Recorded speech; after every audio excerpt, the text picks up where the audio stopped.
Well, here we are again.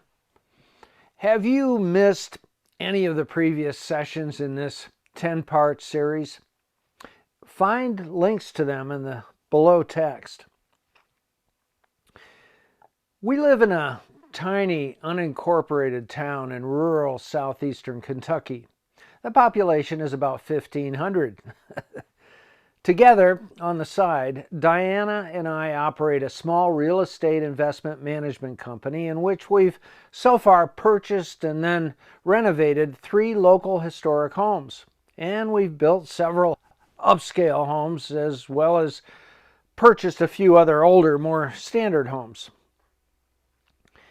In doing this, we've worked for several years with a guy by the name of Ronnie Bryant. Ronnie is a local contractor. He's lived here all his life. He's as busy as he wants to be, employing 7 guys full-time and simultaneously engaging multiple subcontractors. You know what I like most about Ronnie? When I call him, he almost always answers the call on the first ring. If he isn't able to answer, he calls me back right away. And when we talk, it's 1, 2, 3, and then we're both back to whatever it was we were focusing on before the chat. Never does a conversation last more than 2 or 3 minutes. And there's another guy like Ronnie here.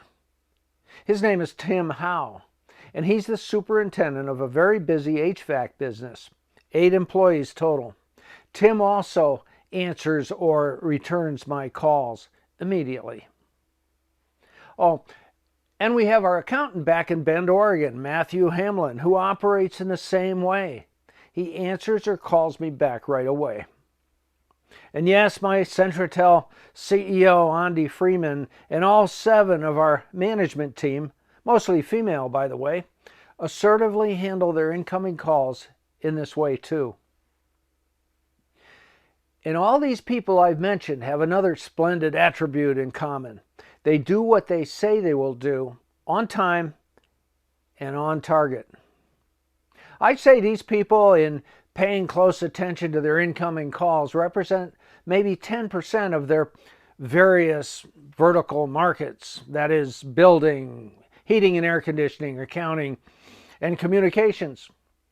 The other 90% who are out there, they stumble, sabotaging themselves, viewing incoming calls as a nuisance. It's not just a bad idea in itself, it suggests there are other communication problems too. How about you? Are your incoming calls just a bother keeping you from working? If yes, it's okay. Most people haven't thought about this. But with this video, now you are thinking about it. There's much more about this in my book, Work the System. See Chapter 18 and Appendix G. Next week, let's discuss a topic that at first sounds incredibly boring. Yet, in smoothing it out for yourself, you'll jump ahead of your competition instantly. It will be about how to deliver a message.